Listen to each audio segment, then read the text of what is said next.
Hello everyone, hope you all are doing well. So I am back with another Leetcode Daily Challenge and it is Leetcode number 438. Find all anagrams in a string, and it is a medium level question and I also feel the same. So you are given two string S and P, written an array of all the start indices of P's anagram in S. You may return the answer in any order.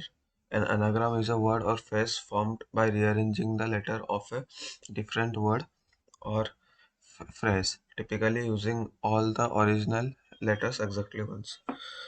Okay, so I will explain the examples in the explanation part. So let's go through the constraint. And S length and P length can go up to 3 into 10 to the power 4, and S and P only contains the lowercase English letter. Okay, so let's go through the explanation. Okay, these two are string. So first of all, if you don't know what is the anagram, like if there is a string a, okay, for this example you can see that ABC, then ABC's anagram will be ACB, can be CAB, BAC. Okay, so this type of string is called anagram of a string because which contain equivalent number of alphabets. Like you can see here, you can there is only one A, one B, one C. So here is also one A, one B, one C, and the order may be different. Okay, so this is called anagram. So if you see here ABC, its anagram is present in this is one. Okay, means CBA is also anagram of ABC.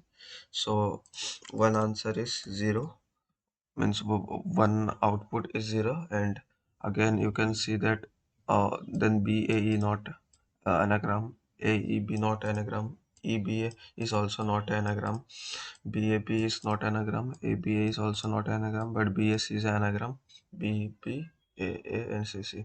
So its index is 0, 1, 2, 3, 4, 5, 6. Okay, so 6, 2, 3, 4, 5, 6. Okay, now SCD is not anagram, so you have to return all the starting index of an anagram. Okay, like for this example it is 0, 6. So what we will do, to map, or I will take two vector because here the character are fixed. It is 26 characters in English alphabets, okay, in lowercase. So I will take two vector. Okay, so I will take vector of I will take integer type, and let me show you. And I will take for the S array, its length will be 26, and one for the P array. Okay, so SP, let's say, sorry, P array. Okay, so it will be again 26 size. And first of all, I will put all the element in this and increment its indexes by 1. Like here it is A. Okay, so A minus A will give you 0, so I increment the p0th index, p0 index, by 1. Okay, so it will be plus equals to 1. Okay, so I will do this thing for all the element. Then I will I will apply sliding window. I will take 3 3. Okay, 3 3 pair, and I will check if my SA is equivalent to PA. Okay, how?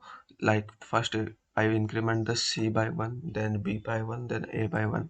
So its length and this length is equal. So I will check if my SA and PA is also equal or not. Okay, so if it is equal, then I will put the starting index. Okay, otherwise I will proceed further. So in the next step I will pop out, if you don't know sliding window, we will take two pointer. Okay, I and J. Okay, for this current example the J is here. Then I increment the J by again 1, and by I by also again 1. Okay, so we need not to do this, we need not to take these two element again and again. Okay, so this is the concept, and you have to increment the essay accordingly. Okay, increment decrement. Like when I come here at E, I will increment the eth position, like E minus A will give you I think 5, so essay of 5 will increment by 1, and this C is 3.